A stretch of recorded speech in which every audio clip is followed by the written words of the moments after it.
প্রাণঘাতী অস্ত্র ব্যবহার না করেই নির্বাচনী সহিংসতা মোকাবেলার চেষ্টা করবে বিজিবি। একথা বলেছেন বাহিনীর Dhaka sector commander colonel S M. Abul Ehsan. তিনি বলেছেন, নিরাপদ ভোট আয়োজন চ্যালেঞ্জিং হলেও নিরাপত্তার পূর্ণ প্রস্তুতি আছে বর্ডার গার্ড বাংলাদেশের। কেউ যাতে অস্থিতিশীল পরিস্থিতি তৈরি করতে না পারে, নেওয়া হয়েছে সেই ব্যবস্থাও।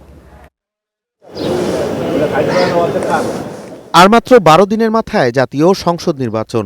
ভোটে পূর্ণ নিরাপত্তা দিতে নিজেদের প্রস্তুতিও শেষ করেছে সীমান্ত রক্ষী বাহিনী বিজিবি।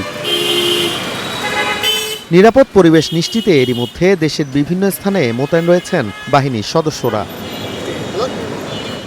ঢাকা সেক্টরের 9টি জেলা ও 4টি সিটি কর্পোরেশনের 52টি আসনে 134 প্লাটুন বিজিবি দায়িত্ব পালন করবে। থাকবে 42টি অস্থায়ী বেস ক্যাম্পও। এরই অংশ হিসেবে চলছে নিয়মিত তল্লাশি কার্যক্রম। ন্যাশনাল সুইমিং কমপ্লেক্স মিরপুরে এসব কর্মকাণ্ড নিয়ে ব্রিফ করেন কর্মকর্তারা।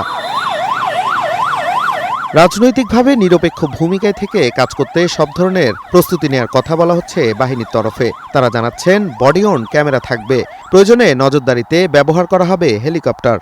এই নির্বাচনে সার্বিক নিরাপত্তা নিশ্চিত করার জন্য আমাদের বিজিবি সদস্যদেরকে body on camera, metal detector, night vision device, APC সহ আধুনিক সিগন্যাল এবং যোগাযোগ সরঞ্জামাদি ব্যবহার করে কার্যকর নিরাপত্তা নিশ্চিত করবে ইনশাআল্লাহ।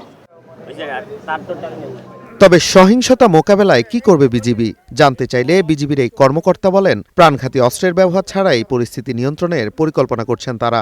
আমরা এই আইন শৃঙ্খলা রক্ষা করতে যে আমরা লিথাল ওয়েপেন ব্যবহার না করার পক্ষে।